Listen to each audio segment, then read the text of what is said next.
Peace, peace. You know what it is. It's your man SKYZOO Skyzoo, live out the borough. And this is the NBA Exchange with my man Dexter Henry. You know how you doing it, man. Log on, tap in. Let's get into it.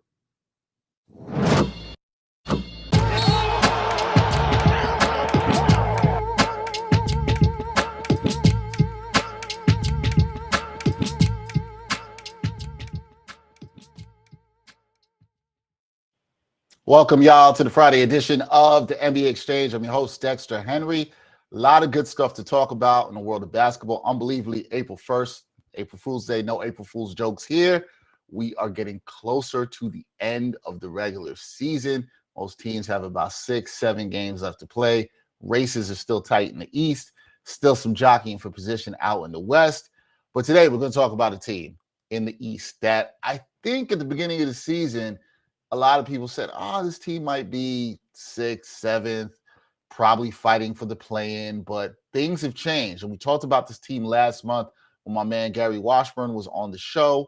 We are going to talk about the Celtics with my guy, Josue Pavón. He joins me. He is the host of the co-host, I should say, of the Causeway Street Podcast, also Celtics reporter for CLS Media. This is his third time, I believe, on the show. Josue, what's up, man? How you doing?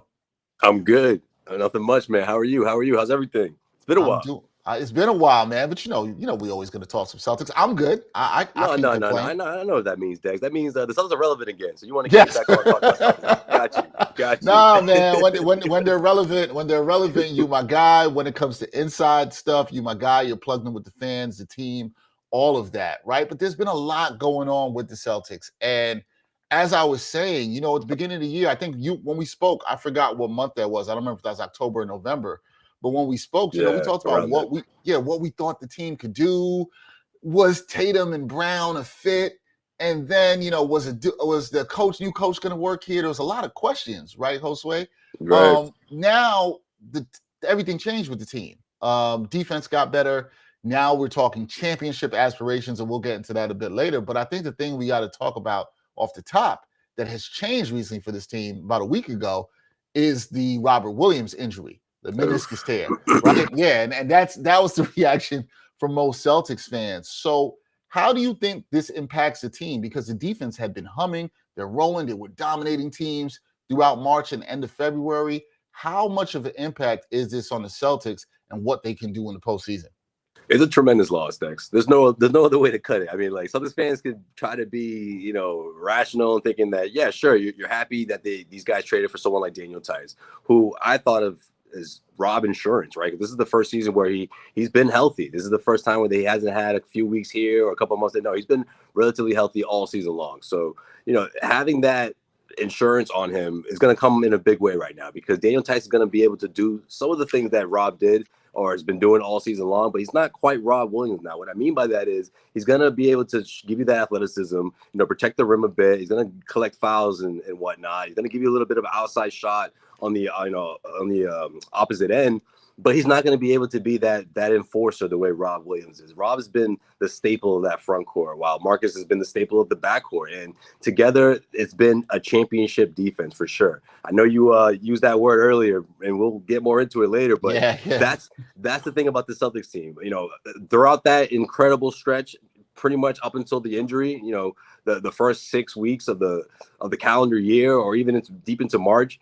That was the best defense we've seen in a long time. Like, I haven't seen a team like that that's able to switch to so many different positions.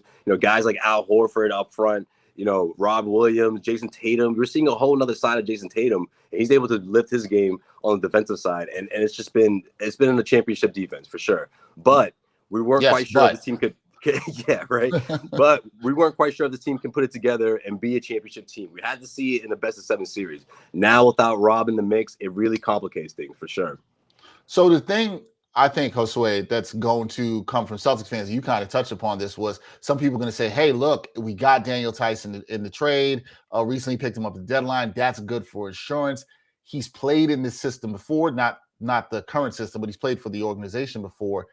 Can Tice hold it down? 4 to 6 weeks for Time Lord to be out. Can Tice hold it down without him there through this time? Can the defense still be strong? He does not give the same things as you mentioned, but can he hold it down? And can the Celtics win a round, or dare I say maybe need to even two, before he can come back. Can this guy hold it down while Time Lord is out? I think he can, Dex, but he's going to need some help. What I mean by that is Al Horford. I think the Celtics need him in a big way. I think they've done a good job in sort of conserving him. They had that back-to-back last weekend. He sat out of both games. And, that was something that I think has to be the mindset moving forward. I mean, if you're the Celtics, you just lost your starting center. You have to start thinking about guys like Al and trying to sort of get a little bit more from him on both ends. So you're going to see an uptick in his playing time for sure.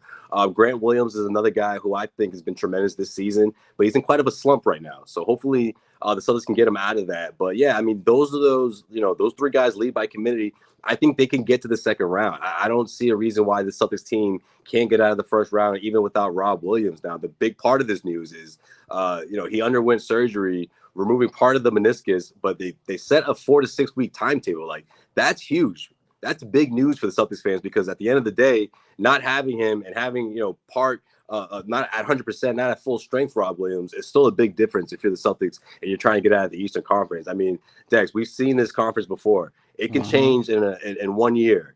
This is a really good opportunity for the Celtics to make a deep playoff run. So I like where their mind is right now. But at the same time, you have to also consider that this is probably the result of them not, being cautious, but also knowing that it's the right thing to do. I don't think the Celtics would gamble someone like Rob Williams, rushing him back or trying to influence him into making that decision that'll have him come back over, taking the long road and taking the season off and coming back, and doing the rehab and all that. I think they're making the right decision because he starts a brand new contract this upcoming season. Yep. So why would you know what I mean? That's a big investment in the guy who's going to be essentially a pillar next to Jayson Tatum and Jaylen Brown for the foreseeable future. So this is really good news that he's going to be able to come back. But the Celtics are going to have to pick up some momentum here.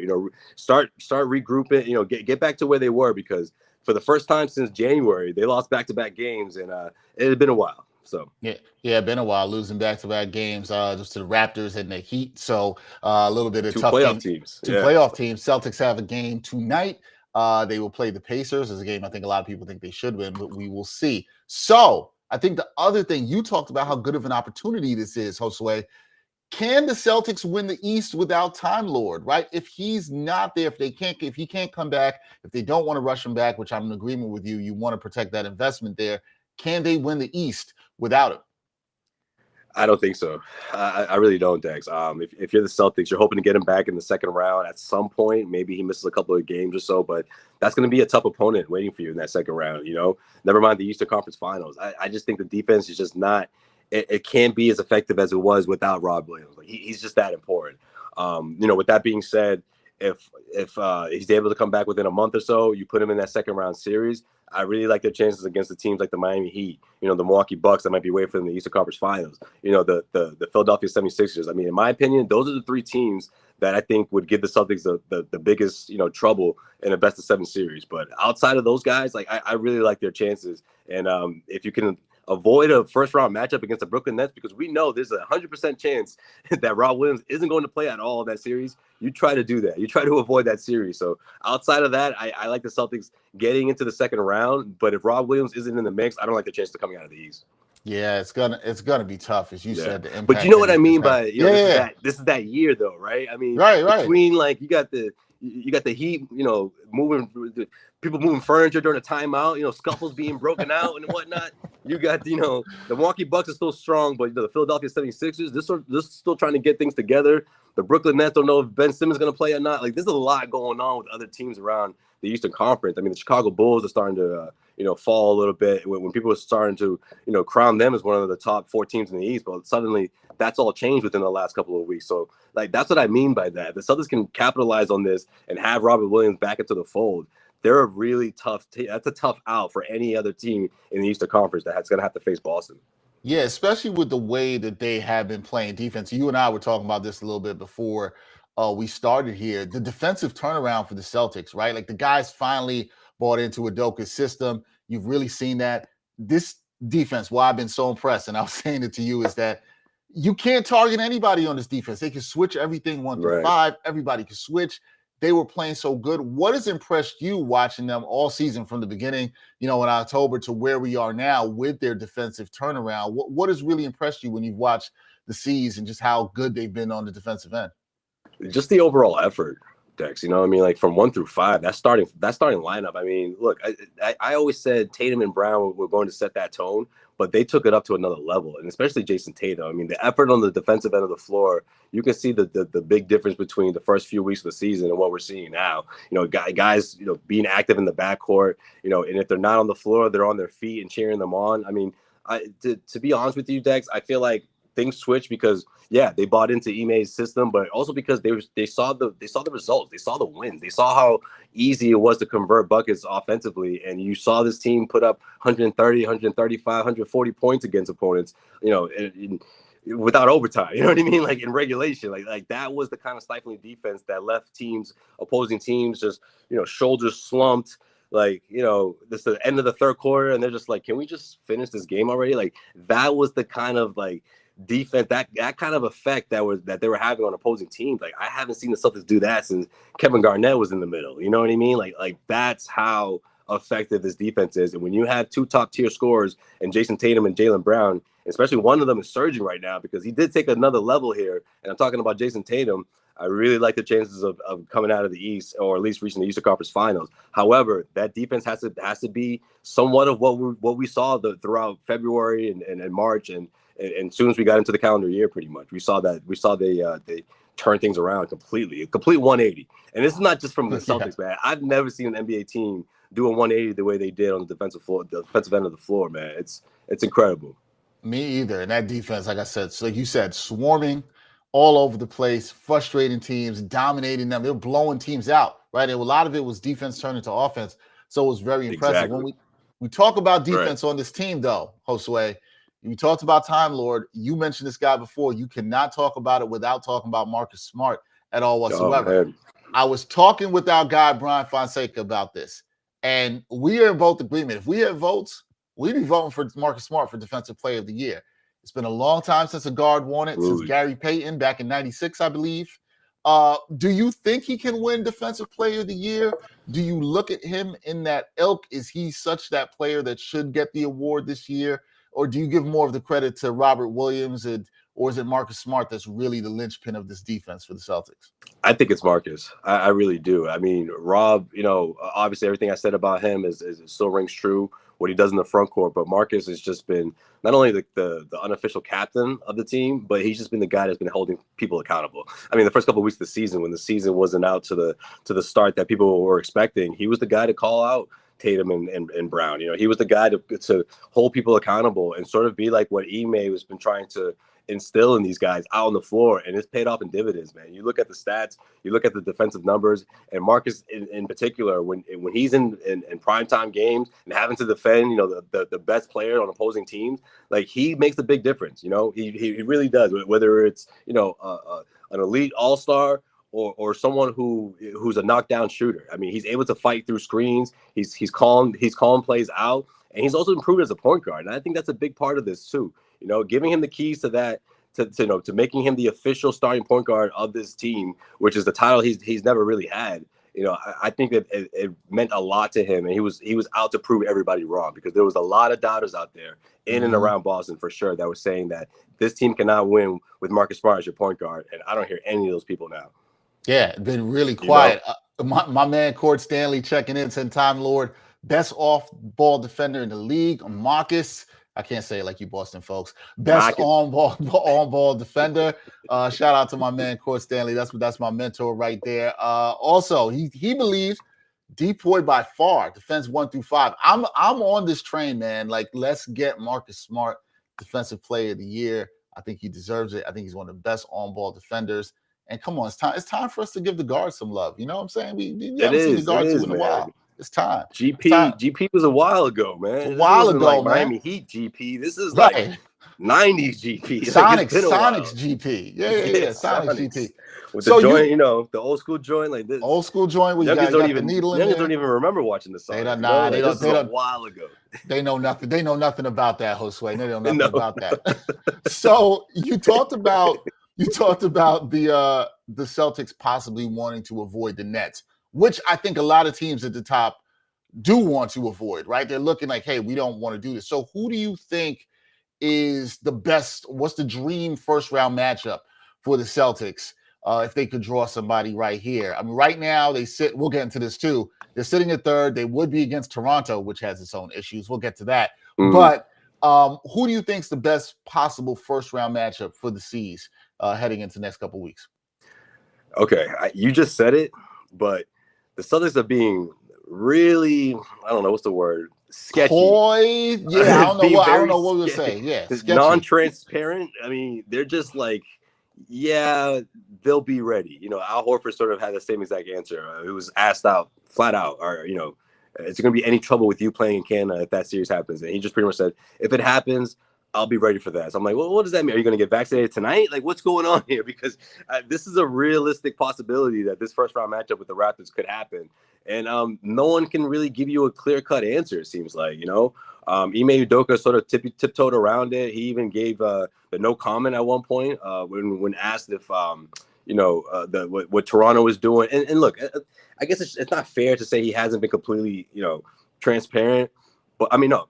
What am I trying to say? It's fair to say that he hasn't been completely transparent, but we also don't quite know what Toronto's expecting, right? We don't know if this is, you know, if double vax is enough, or if this is a matter of, you know, getting the booster, you know, because they changed their rules in January, and that's another part to this, right? A lot of people are confused because Jaylen Brown, Al Horford, Jayson Tatum, yeah, they did play in Toronto in November, but the rules have changed since January 15th, and they have not played. They did not make the trip to Toronto.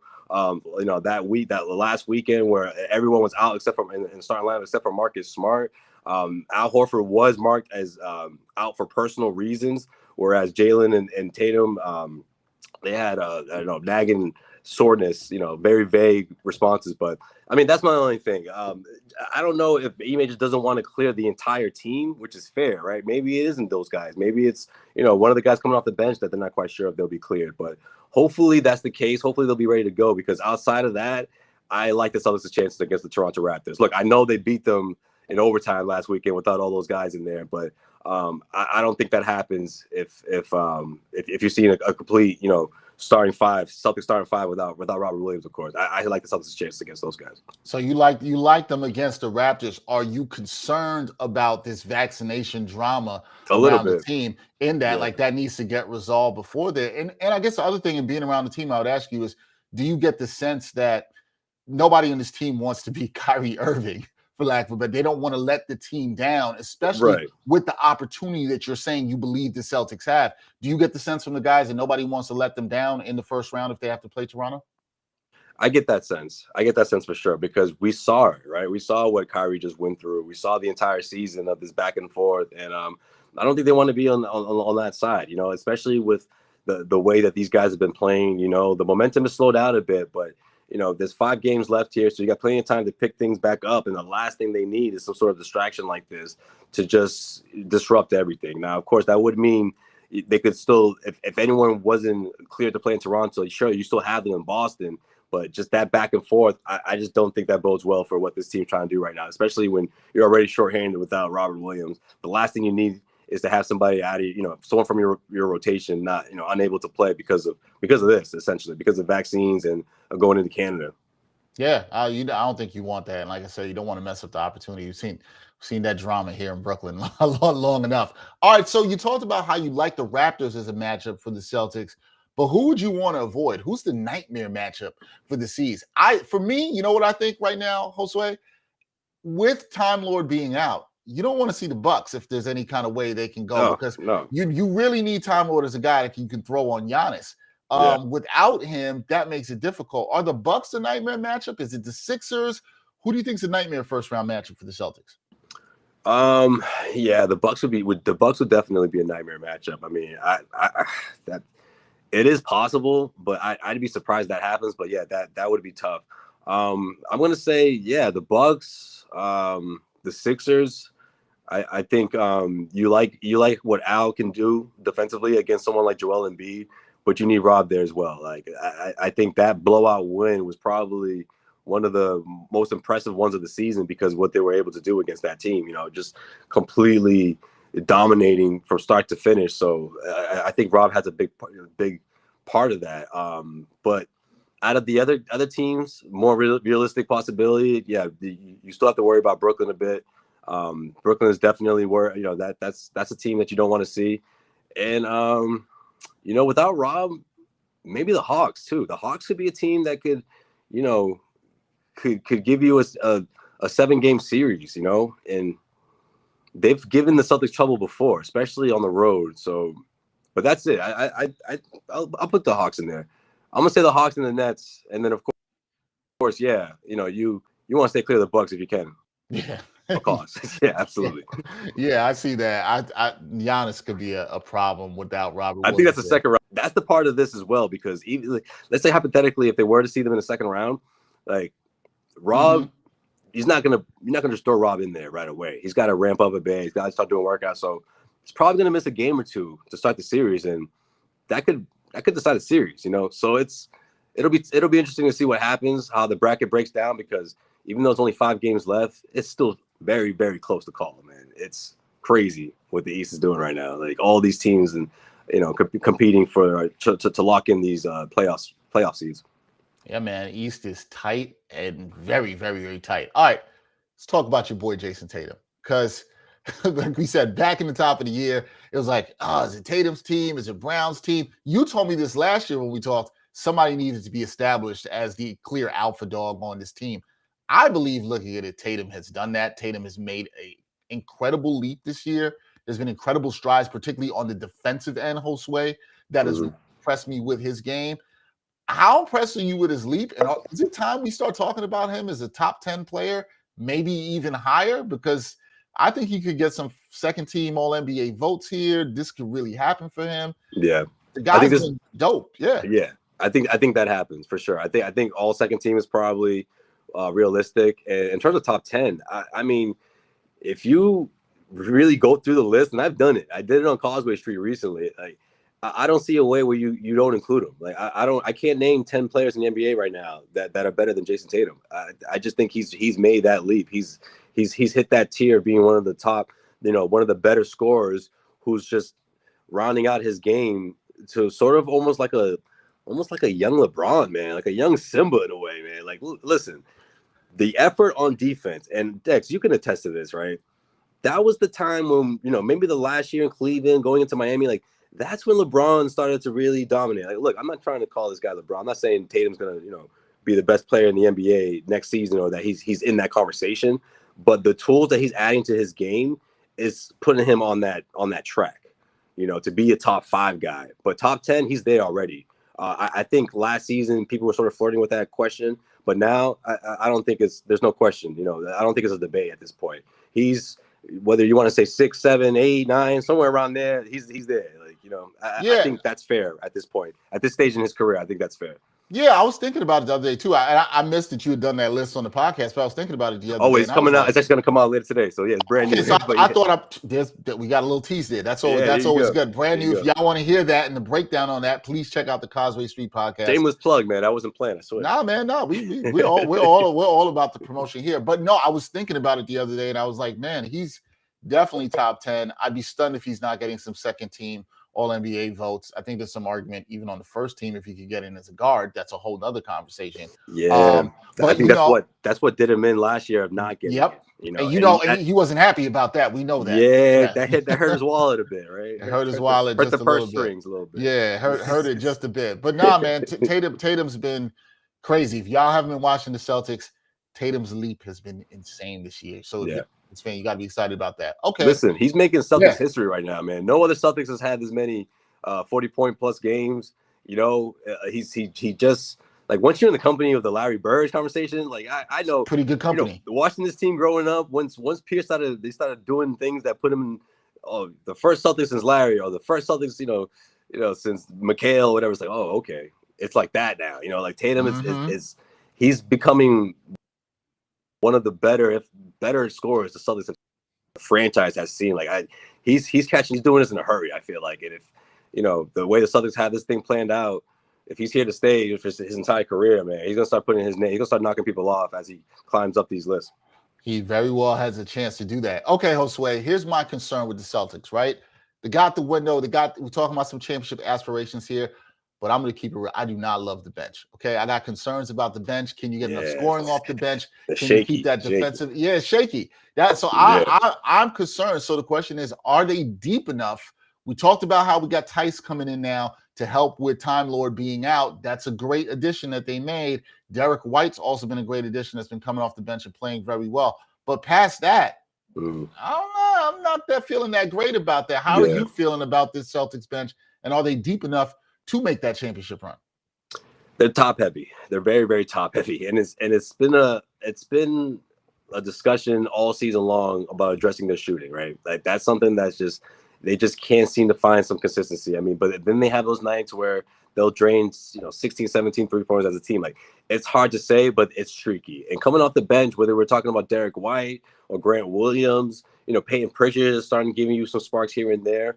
Like that, all that is great. They're going to be able to do that, but we don't know which guys are going to step up night in and night out. And that's a humongous, question mark to have going into a best of 7 series. I don't care who you're going up against. Now, Derek White has found some consistency in the past couple of games or so, but in terms of shooting, he's not that guy, man. He's the mid-range king, and I think that's a part of his game that he could carve out, and it's going to be an asset for Ime moving forward, because he does a lot for this team when he comes in. I mean, not only as the floor general, not only as that guy who has to lead the defense on the opposite end, but he has to score a little bit. And I think that's a part of his game that, when you look at his contract, when you look back on the trade, because this is what Celtics fans do, 2 future firsts. It's like, well, wait a minute, like, what do we sign up here for? It's like, well, this is just kind of who he is. Like, he's not going to be a 45% 3-point shooter. He's not going to be somebody that's going to give you 25 points, off the bench or so. But what the Celtics are hoping he can do is be somewhere, 13, 14 points a night, in the playoffs, right?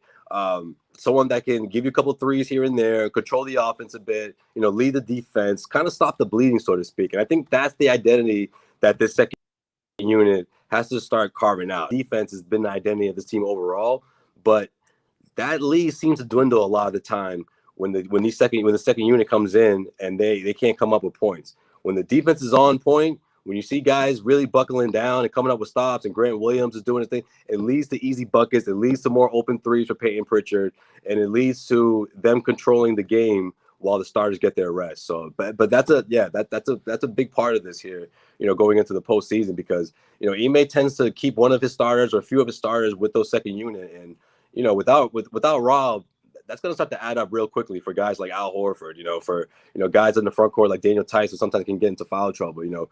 Grant Williams, if he's having an off night, it gets really slim, slim pickings for guys that can come in and give you production. Do you think Ime in the postseason is going to trust more of those guys? Is he going to just keep it at a 7-man rotation?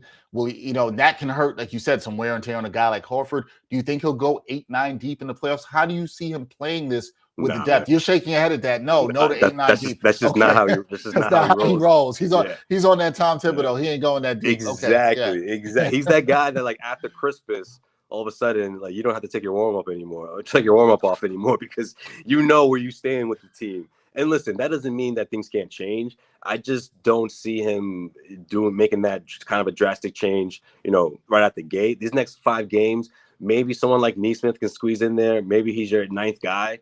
But for the most part right now, it's the bottom of it. The end of his rotation is Peyton Pritchard. If he's not feeling it, you're not going to see him clocking any more than like 11 minutes. Grant Williams is right. He's technically spot starting right now. Personally, I like to see him go with Daniel Tice in the postseason. We'll see what he does there. But because of that, for this reason, right? I think Grant is able to be more productive when he's going up against opposing second units on both ends. That's not a knock on his offense, because his offense has come a long way. Believe it or not, he's one of the best 3-point shooters the Celtics have right now. Like, he's pretty consistent when he gets going from deep. But like, it's outside of that, I think the Celtics, again, they're gonna have to really help. They're gonna have to need some extra help from guys like Al Horford and from guys like Daniel Tice. Tice put together a great double against the Raptors. He was 6 for 6 in the recent loss against the Miami Heat. So he's in the groove right now. He knows where he stands in the rotation right now, and it's really truly up to him. If he wants to be a 30-minute 30-minute per game starter, or if he wants to be one of those guys that comes off the bench, But he's got it. I like his possibility. I like his chances of being a starter, and I think that's what's best for this team right now. Grant Williams, look for him to get some minutes there. Okay, with this team, we talked about, not a lot of depth there, but the chemistry's been there throughout the season. I thought one of the better things that we saw, Josue, was once they got Schroeder out of there wasn't a guy where the ball just really stuck in his hands. The ball seemed to be moving around more, which is what Ime was preaching to the team at the beginning of the season, which was like trust the process in the offense. Right. Where do you see this team's chemistry at right now as they head into the postseason? Because it seems like it's been pretty strong, and that usually helps when you have an injury like Williams for a team to be able to withstand that, correct? Yeah, absolutely. And I think it's still pretty strong. The only concern is going up against teams like the Miami Heat. Now, this is a habit that the Celtics were doing a lot in the beginning of the season, where they would put together one of those games where you're like, okay, they're playing the right way, they're sharing the ball, everyone's being vocal on offense, the switching is working perfectly, which is what I thought was happening against the Miami Heat. Now, granted, this is the Miami Heat we're talking about, so they're coming out with that same energy as well. You don't have Rob Williams out there, so I thought Bam, was feeling pretty comfortable down low. So it was a relatively close game. However, in the fourth quarter, when the Miami Heat switched to a zone, now I'm not saying that this is the key reason, but because the Celtics were able to survive the zone, all right, the Miami Heat stopped them for 5 straight possessions. The Celtics bounced back. They broke the zone. They, fought right back. They got their lead, but they didn't protect it. And that's what worries me. That when teams come roaring back, when someone like was it Hero? I forget who. Yeah, it was Hero. I think it was Hero. No, it wasn't Hero. It was what's it Hero? What's the guy? The shooter. The guy from Duncan Robinson. No, it wasn't Robinson. He comes off the bench. What's his Lowry? I believe it was. Oh, Lowry. Yeah. Okay. Back-to-back threes, and all of a sudden they go back to hero ball, or at least that's what it felt like, where it was like guys were just sort of, and look, I love the fact that they were going to the rim. I like that they were able to challenge guys and not settling for the three-point shot. But when you got the Miami Heat's wall waiting for you at the rim, it's like you can't rely on the referee every single time. And I think that's a part of this as well. Like the Celtics have done a really good job of being effective and getting to the rim. But when teams like the Miami Heat are figuring you out up into the fourth quarter and they're waiting for you there, you got to switch things up, And I thought a lot of the time they try to force the issue because this has been working for them for so long, and they haven't lost back-to-back games since early January. That when the calls weren't there, they started to pout and it got them out of their game. They cannot do that against top-tier teams because that's going to be the result of a best-of-7 series. In the first round when you don't have Rob, you can't afford to lose a couple of games like that. And then all of a sudden you find yourself in a game 7, win or go home. So the Celtics team are going to have to really adjust in late game execution. Scoring one field goal in the last 4 minutes is not going to cut it. And that's something that I think is good to happen now for them to get over that hump and try to figure things out, life without Rob between now and a potential second round series. Yeah, it's got a little bit of time to figure it out. Okay, I know we got to get you out of here, but last question. This is the money question. This is what every Celtics fan wants to know, Josue. Are the championship aspirations for this team that we've heard some teams talk about? I think it's 538 has them projected as the best team to win the championship right now. Well, that was before the Robert Williams injury. Yeah, that changed everything now. That changed everything. So before that, they had that. But do you think, especially if Robert Williams can come back, can be healthy, are championship aspirations for this Celtics team legitimate? I think they're legitimate. However, it's really hard to say because we don't know who's going to come out of the West. But in terms of them winning the East, yes, I think they're legitimate. A best-of-7 series against a team like the Warriors, against a team like the Suns. I mean, it's hard to say right now, Dex. It really is. But in terms of them winning the East, I think it's a possibility. I do. Again, but Rob has to be a part of that. Rob has to make the comeback. Has to be in the middle. Being effective. Catching alley-oops on the opposite end. So yeah, I mean that's a huge hole in the middle. But at the same time, Tatum has reached a new notch. I think there's a lot to be said about Tatum, Brown, and Marcus. Right? They've come so close to the NBA Finals. Like it's not even fun. Like the first time, granted, that was Tatum's rookie year. He dunked on LeBron James. The Celtics had a good lead. About 10 minutes left to go in the game 7 against the Cleveland Cavaliers, and Tatum never touched the ball again. They lost. That's a great learning experience for a rookie who played in game 7 of the Eastern Conference Finals. However, you fast forward to the bubble, a grueling best-of-7 series. Now, Tatum's gone on record to say, he told JJ Redick on that podcast that was the most challenging series I ever been a part of, going up against the Toronto Raptors. And then when you go up against the Miami Heat, he went up against a bigger giant and they fell. I think this is significant because they want to get over the hump. Marcus Smart wants to get over the hump. Marcus has a couple of tales of his own, when he was younger and playing with guys like Isaiah and Kyrie Irving. So I just think when you couple all that together, the hunger is there, the leadership is there, the focus is there. And I also think that the overall experience can really push these guys. I know last season was an afterthought for a lot of Celtics fans because going into the series, you didn't feel good about it. And heading out of it and watching Kyrie Irving stomp all over Lucky, you were like, man, this team is nowhere near the Brooklyn Nets. But things have changed now. And I think the fact that Tatum was able to have that big 50-point game and that's a 7, it's like, wait a minute. I can do this in the playoffs as well. Look, I'm not saying Tatum he doesn't ball out in the playoffs, but he's never put together a game like that. And all of a sudden he's putting together games like this ever since the calendar year. And I'm like, man, what's going to happen in the playoffs? I think Tatum's going to have a couple of big performances in this postseason. And I think it's going to be one of those, look out, he's hot. The Celtics will go as far as Tatum will take him. I really do think it'll boil down to that. However, defensively, they have to be somewhat of what we've seen all year long.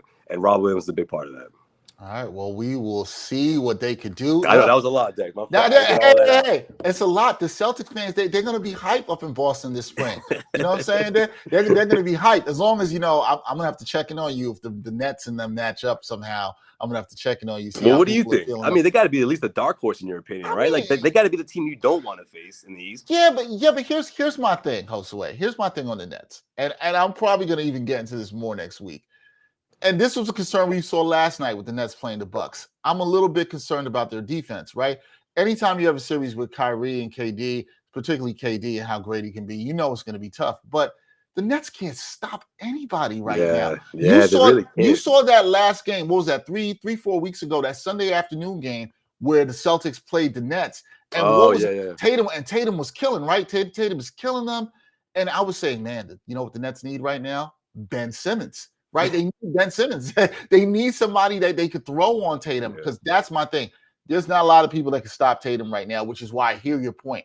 If they go that far, should there be some concern against the Nets? Yes, I think so. But I actually think the Celtics are better defensively, and I don't trust the Nets right now to get stopped. So I'm not as high as everybody else. It's a long way of me saying concerned, but I'm not as high on them as being together as a team as some other people may see in terms of still winning the championship. But a healthy fear is reasonable. I'll say that. You know what it is, Dex? I literally, everything you just said, it just made this click in my head literally just now.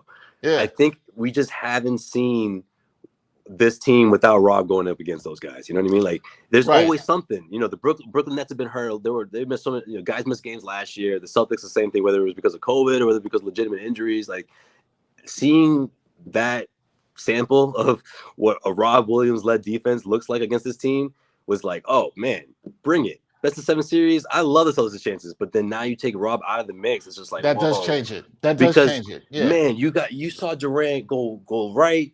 There's a wall there. He goes left. There's a wall there. He had to really fight for those points. Now, granted, he'll get his. But it's gonna take him like 25 shots to get there. You know what I mean? Like, I love that about this defense, and I love that he looked rattled, and I love that they were sort of scrambling, and the Seth Currys and those shooters are always gonna kill you as well. But you can make those guys a little bit uncomfortable. You're not gonna stop someone like Kevin Durant, but you can make them a little bit uncomfortable, and you're scoring at the end. On those defensive stops, the Celtics constantly been doing over and over again. Like, that's what made them so dominant. So yeah, I mean, to your point, the Brooklyn's defense is looking really shaky right now. But so are the Celtics, so it's tough. Right. It's tough. We'll see. I'm hoping the Celtics can get back to that same level of defense. Everybody, that is Josue Pavón, co-host of the Causeway Street Podcast.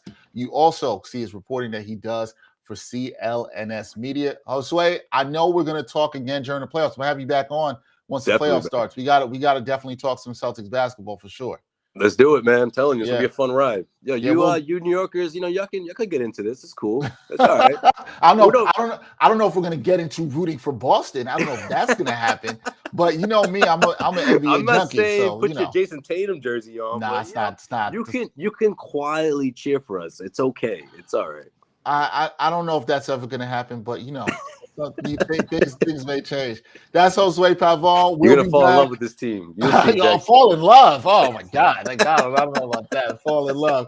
That is Josue Pavón. Hey, definitely go ahead. The way I was following that Suns run last year, that's gonna be you with the Suns. Oh, I love that team. Oh, I would love the Celtics and Suns NBA Finals. That's my dream. I'll tell you what. I'll sign for that. I'm born. Everyone wants to see Golden State. I'm born. I know. Give me Phoenix and Boston. I love that. I think that'll be a good defensive matchup too. I'll sign for that. Exactly. I'll sign for it. I'll root for the Suns, but I'll sign for it. I'll sign for it. I knew it. There you go. That's Josue Pavón. Thanks for joining me, man. Next week, guys, we'll be back. We got a lot of stuff to talk about. You will see Josue on the show again throughout the playoffs. For Josue Pavón, I'm Dexter Henry. Until next time, y'all. Peace.